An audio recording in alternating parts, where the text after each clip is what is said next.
Hi everyone, welcome back to Shani classes. First of all, good evening to everyone. आज आइए friends, चलते हैं करते हैं अपनी इस क्लास में। यहाँ पर हमारी क्लास का टाइम हो चुका है। हम मिलते हैं डेली शाम को 4 बजे। आज हमने आपकी 10 बजे सुबह क्लासेस बाय शालिनी पर नई क्लास की थी, जिसमें सोशल साइंस के क्वेश्चंस करवाए थे। अगर आप लोगों ने नहीं देखा है ज़रूर देख लीजिए, टेलीग्राम पर आपको उसका लिंक दिया गया था। और आप में से जो भी प्रॉब्लम्स है, जिन भी स्टूडेंट को जिस भी सब्जेक्ट में हो रही है, जो भी हम टॉपिक पढ़ रहे हैं, वो आप मुझे कमेंट बॉक्स में तुरंत पूछते हुए चलेंगे तो मैं पढ़ाने के दौरान ही उसको बता दूंगी। तो वो आपका सारा डाउट एक एक चैप्टर का क्लियर होता चलेगा। तो चलिए शुरुआत करते हैं आज की इस क्लास की। आप जुड़े हो मेरे साथ, मैं हूँ शालिनी। आप सभी का स्वागत है यहाँ पर। प्लीज़ चैनल को सब्सक्राइब करिए, दोस्तों में शेयर करिए, पूरा क्लास देखिए, लाइक करिए, कमेंट करिए। कैसी रही क्लास ज़रूर बताइएगा। हम यहाँ पर करेंगे हिंदी की क्लास को। ये गद्य शिक्षण का टॉपिक मैंने स्टार्ट आपको ऑलरेडी कर दिया था। आज हम इसको लाइक प्रकार से कहेंगे कि 2 दिन की ये क्लास रहेगी, जहाँ पर आपको इसकी जो विधियाँ और उद्देश्य हैं उनके बारे में हम क्लियर आपको बताएंगे। फिर कल आपको पद्य शिक्षण भी पढ़ा देंगे, ताकि आपका जल्दी से चैप्टर 2 पूरा ओवर हो जाएगा। फिर हम आगे बढ़ेंगे। क्लियर है? बात समझ में आई? एग्री है? चलें स्टार्ट करें। ओके, आ जाइए फटाफट करेंगे। तो बात करते हैं, जो हम डिस्कस करेंगे टॉपिक है वो गद्य शिक्षण के उद्देश्य। आपको लिखने को आता है कि गद्य शिक्षण के उद्देश्य से आप क्या समझते हैं। गद्य शिक्षण के कोई 2 महत्व बताइए, कोई 2 से 3 उद्देश्य लिखिए।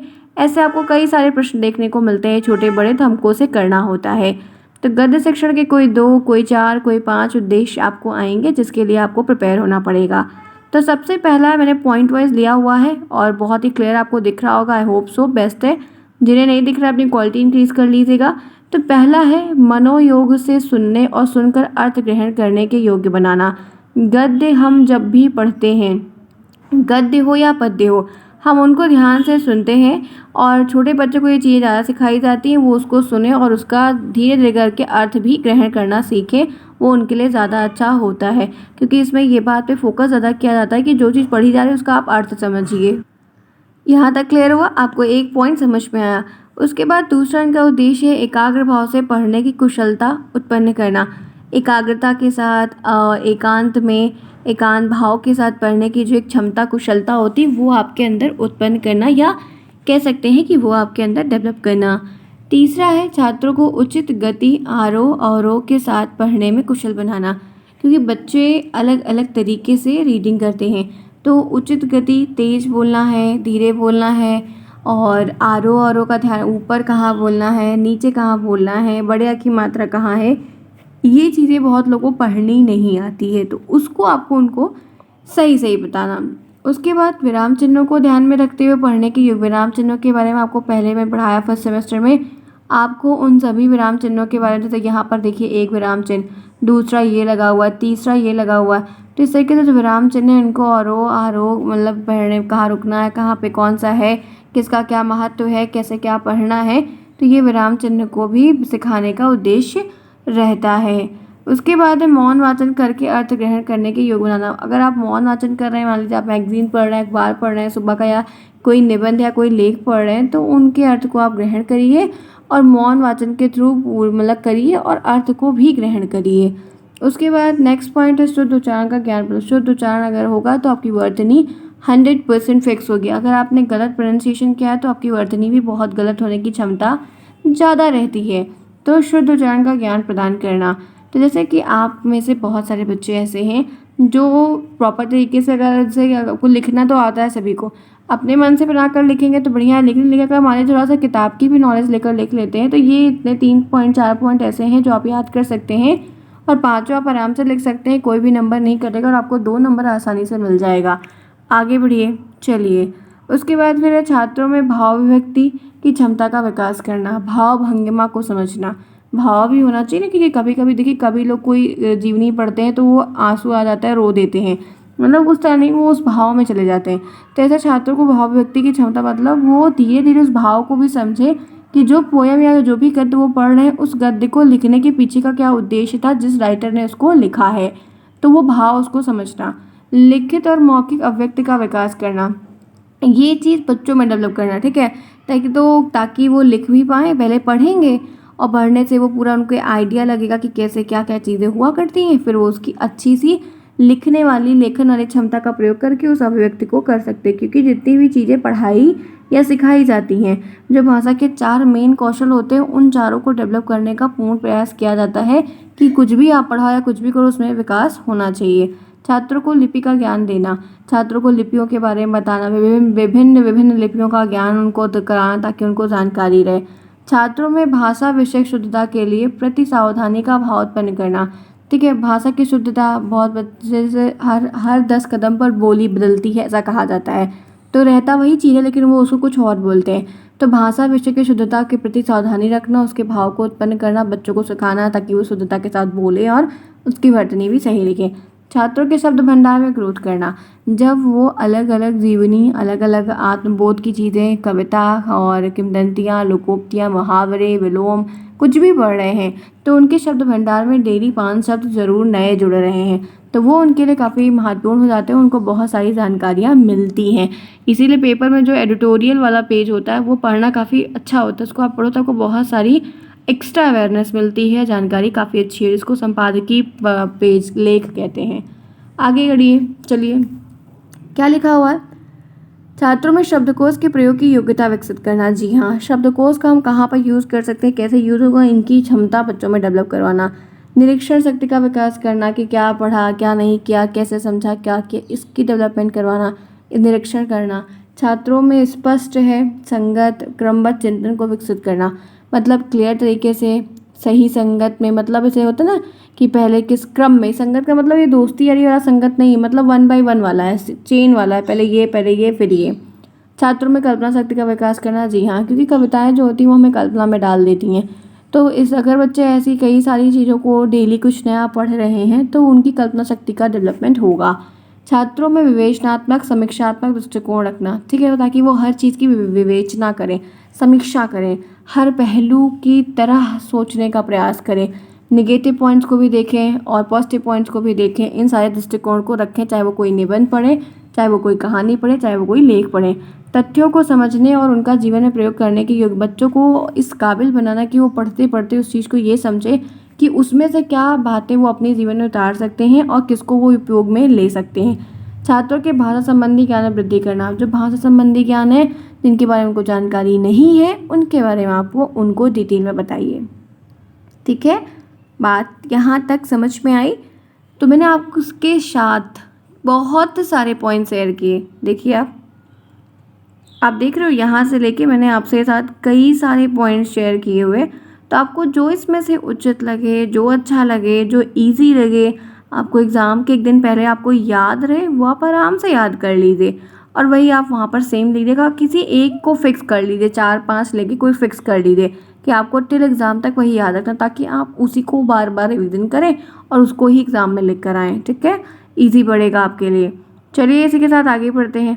गद्य शिक्षण की विधियाँ, एक बात ध्यान रखिए, ये सारे टॉपिक्स ऐसे हैं जो आपके सिलेबस में जो चैप्टर रहते हैं उसमें पॉइंट वाइज हर एक क्रम में जो चीज़ें दी रहती है वो सारे पॉइंट्स हैं। इसमें से कुछ टॉपिक्स ऐसे रहेंगे जो आपके सिलेबस में नहीं मेंशन रहेंगे, जो आपका SCERT की तरफ से प्रोवाइड है। ये सारे टॉपिक आपकी बुक्स में से जो ढेर सारे आपके अदर दिए रहते हैं वो सारे टॉपिक्स हैं। तो जो बच्चे पेड नोट्स लिए हैं वो कन्फ्यूज़ होते हैं कि मैम ये टॉपिक्स वहाँ पर नहीं है, तो आप एक बात ध्यान रखिए कि ये टॉपिक्स यहाँ से पढ़ लीजिए, कवर कर लीजिए। ये एक्स्ट्रा है, अगर आ जाता है तो बहुत अच्छी बात है, यहाँ से देख के समझ लो, नहीं आता है तो कोई बात नहीं। ठीक है, इसलिए आप अपनी पेड नोट्स को लेकर और ये नोट्स को लेकर कंफ्यूज मत होना। वो नोट्स पूरी एक शेड्यूल में बनाई गई है, जितना उसमें एग्जाम ओरिएंटेड है, जो सिलेबस में दिया रहता है वही सिर्फ उसमें रहता है। लेकिन क्लासेस जो होती है वो फर्दर और भी वीडियोज़ के द्वारा बनाई जाती है और भी क्लासेस दी जाती है। तो यहाँ पर जो है पढ़िए, सारा हेल्पफुल सब है, लेकिन जो मोस्ट इंपॉर्टेंट है वही नोट्स में प्रोवाइड है। ठीक है, तो उसके लिए आप मत परेशान होना बिल्कुल भी। चलिए आगे, चलिए अब इतना कुछ तो हमने पढ़ लिया, डिस्कस भी कर लिया, जान भी लिया। अब बात कर लेते हैं इनकी विधियों की। हर चीज़ को पढ़ने का, हर चीज़ को बनाने का, हर चीज़ को करने का बहुत सारा तरीका होता है। तो गद्य शिक्षण की बड़ी विधियाँ हैं और इन विधियों से प्रश्न बनते हैं कि कोई गद्य शिक्षण की कोई 2 विधा बताइए, गद्य शिक्षण की कोई 2 विधियाँ लिखिए। तो उनके नाम अगर आते हैं तो नाम लिख दीजिए, उनके बारे में आता है तो वो भी लिख दीजिए। तो ये मैं चल रही हूँ, अब आगे का जो टॉपिक है वो कवर कराऊँगी। तो उससे पहले कुछ तो आप भूल रहे हो क्या, लाइक करना। चलिए फटाफट लाइक करिए, जल्दी से। जिन्होंने नहीं किया बातें बंद, काम ज़्यादा। समय को यूटिलाइज़ करिए, समय को रिस्पॉन्स करोगे, समय को इज्जत दोगे तो समय आपको इज्जत देगा।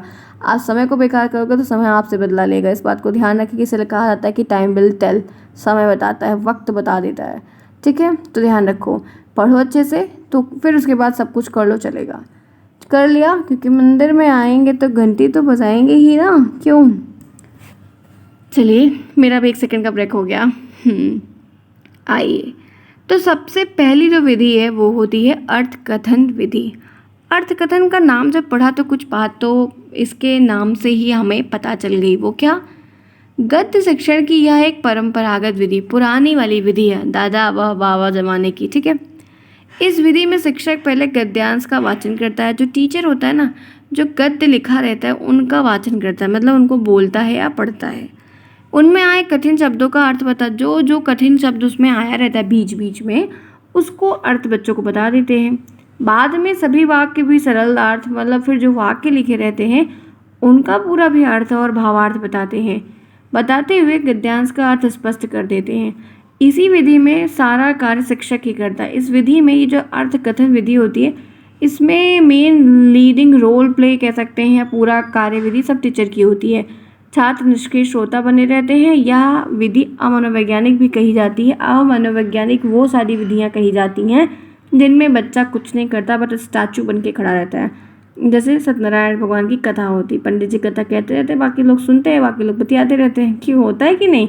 तो वैसे ही सेम ये भी है, कुछ बच्चे सुनते हैं, कुछ बच्चे खिड़की के बाहर, कुछ बच्चे इधर, कुछ बच्चे उधर, कुछ बच्चे इधर उंगली, कुछ बच्चे उधर उंगली, जैसे आप लोग करते रहते हो। यहाँ पे अगर मान लीजिए 50 बच्चे 100 बच्चे एक साथ आते हैं, तो 100 में से 50 बच्चे पढ़ते रहेंगे, 50 बच्चे पूछेंगे तुम कहाँ से हो, तुम कहाँ से हो, तुम कहाँ से हो। अरे साल भर बीत गया, क्या पूछते हो यार, पढ़ लो पहले, काम कर लो। लेकिन नहीं, पूछेंगे तो पूछो भाई। तो वैसे ये अर्थकथन विधि होती है, टीचर भी यही करता है। टीचर ने कोई गद्य लिखा, कोई कहानी लिखी, उसको आया पढ़ा, जो टफ शब्द बने उनको बता दिया, और जो फिर बाद में जब शब्द समझ में बच्चों को आ गया तो पूरा वाक्य का मीनिंग बता दिया, भावार्थ बता दिया। तो टीचर का ही पूरा रोल होता है, इसीलिए इसको अमनोवैज्ञानिक विधि कहा जाता है, मनोविज्ञान के बेसिस पर। आगे बढ़िए, दूसरी विधि को हम कहते हैं व्याख्या विधि। व्याख्यान विधि भी इसका नाम रहता है, तो कंफ्यूज मत होइएगा। व्याख्या विधि का मतलब होता है कि यह शिक्षण विधि अर्थकथन विधि का ही विकसित रूप है। जो अर्थकथन विधि है उससे ही बनी हुई विधि है, और उसका ही एक एक्सटेंडेड रूप है, एडवांस रूप कह सकते हैं। इस विधि में शिक्षक आदर्श वाचन के उपरांत कठिन शब्द का अर्थ जो होता है वो लेता है, गद्यांश को सरलार्थ करते हुए शब्द और भाव की व्याख्या भी करता है। शब्द को लिए, भाव को समझे, बच्चों को शब्द की मीनिंग बताए, बच्चों को भाव से अवगत कराए, उस भाव से बनते हुए पूरे मतलब पैराग्राफ की व्याख्या किए। शब्दों की व्याख्या के अंतर्गत शिक्षक शब्द में जो आए हुए उपसर्ग होते हैं, जो प्रत्यय होते हैं, या जो भी चीज़ें होती, समास होता है, संधि होती, विराम चिन्ह होता है, उनके बारे में, उनकी दृष्टि से भी उनकी व्याख्या करते हुए ग्रामेटिकल रूल भी उसमें बताते चलते हैं। और शब्दों में जो प्रसंग छिपा रहता है, कथा में जो भाव रहता है, भाव को स्पष्ट करके उनकी समीक्षा भी बड़े अच्छे तरीके से पॉइंट टू पॉइंट करते हैं। इसमें शिक्षक लेखक का दार्शनिक पक्ष, मतलब जो शिक्षक दूर का सोच रहा है, जो उसमें लिख रहा है, लिखित हुई चीज़ें दूसरी होती है, उसके पीछे का भाव कुछ होता है, उद्देश्य क्या है, उसके कला पक्ष को आदि की व्याख्या करते हुए बताता है, अर्थ बताने का पूरा प्रयास करता है, और सभी बच्चों को समझ में आए इसलिए सरल भाषा का भी प्रयोग करता है, जिससे छात्र को अनुभूति का विकास होता है और बच्चे सीख पाते हैं। तो व्याख्यान विधि या व्याख्या विधि का मतलब यही होता है कि टीचर क्लास में आते हैं और बच्चों को पढ़ाते हैं, और बेहतर तरीके से पढ़ाते हैं। 1-2 बार ज़्यादा पढ़ाते हैं, नहीं समझ में आता है तो बार बार रिपीट भी करते हैं, और कई डिफरेंट उदाहरण देते हैं, उससे बताते हैं, तो बच्चे को वो चीज़ व्याख्या विधि से समझ में आ जाती है। 1 बार में नहीं तो 2 बार में, 2 बार नहीं तो 3 बार में, बच्चा फिर धीरे धीरे करके समझ जाता है, जैसे कि आप समझदार हैं। चलिए, उसके बाद प्रश्नोत्तर विधि। प्रश्नोत्तर विधि प्रश्नों की विधि, प्रश्नों के द्वारा सिखाना। प्रश्नों में कहते हैं इस विधि का विश्लेषण विधि भी कहा। इस विधि को विश्लेषण विधि की संज्ञा भी देते हैं या कहते हैं। यह व्याख्या प्रणाली का ही परिमार्जित रूप है। जो व्याख्या प्रणाली उसका एक परिमार्जित रूप होता है। इस विधि में प्रवचन विधि की सहायता ली जाती है। ये जो विधि होती है, इसमें जो प्रवचन विधि होती है उसकी हम सहायता लेते हैं, उसके बारे में जानते हैं। प्रवचन विधि के बारे में हर एक पॉइंट को पॉइंट टू पॉइंट हम सीखते हैं, जो भी चीज़ें उसमें दी जाती हैं। और कह सकते हैं कि इसमें सर्वप्रथम जो है शिक्षक कठिन शब्दों का अर्थ छात्रों से ही निकलवाने का प्रयास करते हैं, परंतु जब किसी भी तरीके से अर्थ निकलवाने में सफल नहीं होते, मतलब जो भी चीज़ें हमें अर्थ के रूप में लेनी होती है उसके अर्थ को निकलवाने में हम सफल नहीं होते हैं या नहीं सीख पाते हैं, तो उसका अर्थ शिक्षक स्वयं बताता है। जो अर्थ होते हैं उनके बारे में वो स्वयं पॉइंट टू पॉइंट बताता है, सिखाता है, ताकि बच्चों को चीज़ें समझ में आएँ। इस विधि में व्याख्या विधि की भांति शब्दों और भावों की भी व्याख्या की जाए। जो शब्द होते हैं, जो भाव होते हैं, उनकी भी हम व्याख्या करते हैं, पॉइंट टू पॉइंट चीज़ों को सिखाते हैं। और इतना अंतर है कि इसमें शब्द और भाव की व्याख्या करने के लिए प्रश्न उत्तर की सहायता भी ली जाती है। इसमें छात्रों को प्रश्न सुनाकर सोचने और उत्तर देने का अवसर भी मिलता है और छात्र पूर्णतः सक्रिय भी रहते हैं। इस विधि में ऐसा होता है कि कई सारे अलग अलग तरीके के बहुविकल्पी हैं, वस्तुनिष्ठ हैं, लिखने वाले हैं, जो और भी कुछ टाइप के मिलान वाले होते हैं। उसमें अलग अलग चीज़ों के जरिए जो है बच्चों को प्रश्न दिए जाते हैं, जिससे जो चैप्टर आपने पढ़ाया या जो भी चीज़ें आपने क्लास में डिक्टेट की, बताई, या जो भी कुछ किया, उससे बच्चे ने क्या सीखा, कितने ध्यानपूर्वक उस चीज़ को सुना और कितने बच्चे उस प्रश्न का उत्तर देने में सक्षम हैं। सारे बच्चे कॉन्शियस होकर नहीं सुनते हैं, तो ये एक प्रॉब्लम भी देखने को मिलती है। इससे जांच भी हो जाती है। आगे बढ़िए। नेक्स्ट है समीक्षा विधि।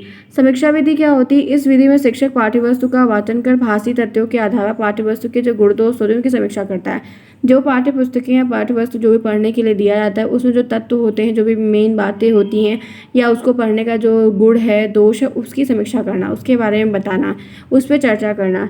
इस विधि में शिक्षक सबसे पहले जो है गद्य पाठ के जो अर्थ हैं, भाव में उसको स्पष्टीकरण करता है, उसको समझता है, उसके भाव को लेता है, एकदम क्लियर कट में बताता है। भाव स्पष्टीकरण के उपरांत शिक्षक छात्रों के भाषाई तत्वों का ज्ञान प्रदान करता है। ठीक है, जो बोलियों से, भाषाओं संबंधित जो भी जानकारी देनी चाहिए वो उन्हें देते हैं। इसके आधार पर शिक्षक छात्रों को पाठ्यवस्तु के गुण दोष की समीक्षा करने के लिए कहते हैं। और इसी बेस पे कह सकते हैं कि छात्रों में सेल्फ स्टडी करने की बड़ी मतलब वो हो जाती है कि आदत बनती है, धीरे धीरे करके वो उन चीज़ों में रिलेट कर पाते हैं और सीख पाते हैं। तो ये है समीक्षा विधि की, जो आपने सीखा है उस पर चर्चा करिए और उसके गुण दोष को, निगेटिव पॉजिटिव फैक्टर्स को देखिए, समझिए, प्रॉब्लम्स जो है उनको मीट आउट करिए, नेक्स्ट में मत करिए। ऐसी बहुत सारी चीज़ें होती हैं जो हम देखते हैं, एनालिसिस करते हैं। ठीक है, तो फ्रेंड्स ये 4 विधि थी। एक विधि क्या नाम था? समीक्षा विधि। दूसरे का नाम क्या था? प्रश्नोत्तर विधि। तीसरे का नाम क्या था? व्याख्यान विधि। चौथे का नाम क्या था? अर्थकथन विधि। तो ये 4 विधियां हैं गद्य शिक्षण की, और जो कि काफ़ी इंपॉर्टेंट है। आपको नाम याद होना चाहिए। नाम अगर याद है तो थ्योरी आप उसके अंदर की जो है वो बनाकर खुद लिख सकते हैं। तो चलिए फ्रेंड्स, आज की क्लास अब करना चाहेंगे ओवर। आप सभी की जो क्लासेस शाम की थी आप मैंने कर ली। अब आप लोग की जो क्लासेस है 9 PM पर होती है, वो 9 PM पर आपकी सेम टाइम पर होगी, जहाँ पर आज हम इंग्लिश की क्लास करेंगे। आज इंग्लिश का टर्न रहेगा हमारा। होपफुली चीज़ें अच्छी हो जाएंगी, प्रॉब्लम नहीं होगी। और कल जहाँ तक है आपके MCQs के टेस्ट होंगे। सब्जेक्ट मैं आपको सुबह टेलीग्राम पर बता दूंगी, और तो फिर आप लोग कल के टेस्ट के लिए तैयार रहिएगा। जहाँ तक है कि अर्ली इन द मॉर्निंग ही हम करेंगे। पॉसिबिलिटी यही है कि हम कल टेस्ट लेंगे, तो आप लोग तैयार रहिएगा। आपको जो कुछ भी पढ़ाया है उसमें से ही टेस्ट होंगे। हो सकता है कि कई सारे सब्जेक्ट के मिक्स टेस्ट हों, तो तैयार रहिएगा। मिलते हैं फिर नेक्स्ट में शाम की क्लास में। तब तक के लिए take care, bye bye, see you soon, best of luck.